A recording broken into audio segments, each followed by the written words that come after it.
Okay, so the second part of this video is about OnlyFans, which I'm sure lots of you, again, like you can't avoid it, it's everywhere online. If we want to be online, we don't have a choice. Like porn culture is just there. We engage with it critically or we engage with it uncritically. Ignoring it is pretty damn hard. But anyway, so for those of you who don't know, OnlyFans is one of, I'm sure there's more apps where people can upload videos of themselves or images, and most of them are pornographic, so they have a nudity element, a sexualization element.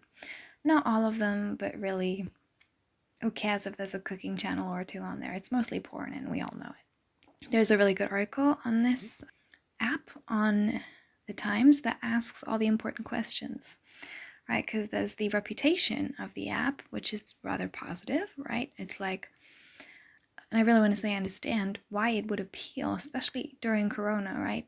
During a global crisis. Why an app that lets you, you just have your phone, you're at home, you take a picture of whatever.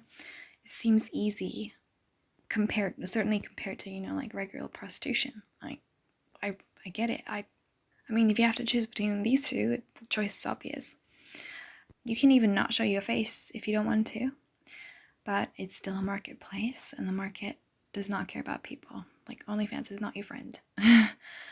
There are about 50 million consumers using this app and about 700,000 women and men taking new pictures for extra cash. That is a heck of a competition. Heck of a lot. And how do you get ahead in a business like that? Well, just like every other part of the sex trade or regular porn, you do risky stuff. You do stuff that you didn't initially want to do, stuff that feels degrading. Or that might actually, there are women who've gotten, from camming, gotten physical injuries. That's like the worst case scenario, is injuring yourself, or if your face is on there, being identified by someone, being stalked. Yeah. So the journalist in this article, like, I really appreciate this article because it's asking all the right critical questions. It's not like trying to be like, like, do women have a part of their brain that makes them want to show their butt to the whole world? Women are so kinky. It's like actual meaningful journalism. For example, it says, that asks, like, who's actually behind this? Whose ideas is this? Who's profiting? Who's winning here? And the journalist says, a number of creators tell me that they received endless requests to make pornographic content, and the more you need the money, the less power you have. That's what we need every time, a power lens. Not does this individual woman say she likes being on there. That's not the point. Who wins at the end of the day? Who at the end of the day actually has enough cash to live or live good? Who's getting off and who's getting screwed over? It also says that for some content creators, OnlyFans is a slippery slope into regular pornography and prostitution, right? I've made a video about this before. Many people in the sex industry have, they might sometimes go in there and have a plan, like, I'll only do this, I won't do that. But with time, like, you get money offered for that thing that you didn't want to do so many times until you do it. And it's the same with OnlyFans. The people, the consumers comment and they're like, might you want to do this? Might you want to show your face? Might you want to, stick that up a bit farther? Sorry to be crass, but this is what we're talking about, right? So, and this is a dynamic that happens in abusive relationships. The sex industry is like industrialized abusive relationships. And it feels like you're not tied to one man, but you're actually tied to many different men, and some might go and another new one might come. But for the average content creator, power is not with her, and she also doesn't make very much money, as like this article says. It's like ridiculous. Like, it's a little bit of cash on the side. It's like $1 or $2 an hour.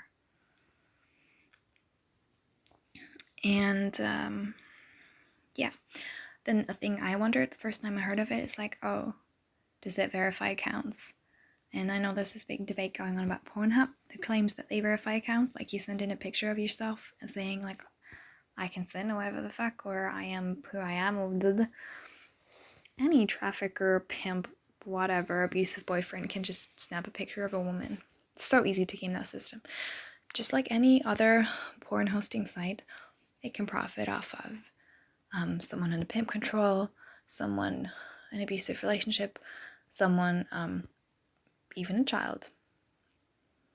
Like, yes, it's easier for the single mom who wants to have a flexible schedule to take care of her kids and can't get a job to make a little bit of extra cash, which I want her to have that extra cash. I just wish she didn't have to take these risks for it.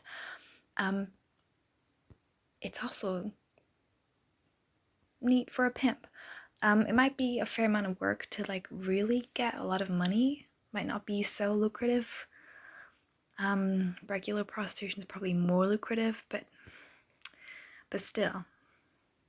Oh yeah, and like regular porn, anyone can steal the content. Like your stuff's gonna be online forever. You can never take that back.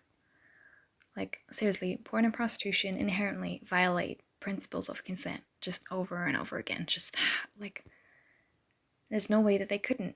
That's how the system works. You can control what I can't control what I put on the internet. Anyone take these videos and edit them and try to humiliate me. That's why my face isn't on here, and my face will never be on here, because that's the only way to protect myself. Oh yeah, pretty important part that I didn't know, but it makes sense. The Instagram algorithm, like, so it's saying like OnlyFans is like this one app, but what about other apps? The Instagram algorithm favors semi-nude imagery because it gets so many clicks, and then it's more likely to show up again in people's feeds. And because it takes in the preferences not of just the one consumer, but of many. That's why there's like more and more semi-nudity on there too. And OnlyFans is only like taking that and being like, yeah, we just want to see porn, let's not pretend otherwise. We're not pretending anymore that, we're not trying to pretend anymore. Every medium we use fluidly turns to porn. Right? So I want to be really clear. I reject any shaming of people who post on apps like OnlyFans. I've heard the hatred of online nude or non-nude models a million times, like calling Instagram influencers airheads. Wow, so original. Like I had no idea that people come across as airheaded. Wow, that's such deep analysis. Tell me more. Huh? But like it's just a big circus of pushing women to objectify themselves and then punishing them for it. I know that some feminists even say that women get cookies for objectifying themselves. And I'm like, it's like getting a cookie and then being punched in the face. Like, you win and you lose. You don't really win. It's a fake win. And it's really tiring to shit on women who objectify themselves. We know why they do it. We know that it's not a free choice. And, even if it is, like, it says so much more about the psychology of the consumer than the creator. I know that not all consumers are voluntary. Like, I wasn't a voluntary consumer when I was a child, and I came across it online, where I know that certainly the consumption of pornography is a little bit more complex if you fall into it as a child. But overall, that conversation is more important. And again, just as we did with WAP, who's behind OnlyFans? Surprise, surprise, it's a dude. It's another white dude. It's another white dude, bro. Right? I want less attention on what makes women post on OnlyFans. It's the shit economy, a history of, patriarchy and objectification. And I want to focus on men like him, like the guy up on the screen. This is the owner of the app, of OnlyFans, living in his big pimp mansion, while he takes 20% of every time there's any purchase made on OnlyFans. Right? While these women have to compete with each other. Also, like, don't be pathetic. Using OnlyFans makes this guy rich, mostly. And then some women who were already kind of famous before, and then very few who can make it work. It's just like any other media channel. Like, the most people make very little or nothing. Like, basically nothing. This guy, this pimp pornographer, and he's the son of a banker. It's like, there's nothing. It's like a parody. It's like a real life parody. It's nothing revolutionary about an app created by some white man who was born rich. He and his dad are both pornographers. They meet regular and BDSM porn together.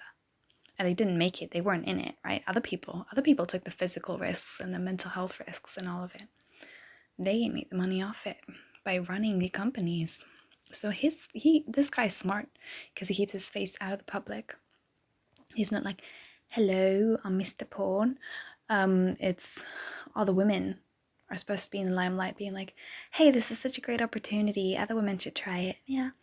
You might not get super rich, but you know, it's a good way to come, like, stock up your income. And we take abuse really seriously, right? So it's like their faces, their voices, but his idea and his big bucks, right? So I want you, every time you hear OnlyFans, I want you to see this pimp face, right? And I really recommend reading the article that I posted down below.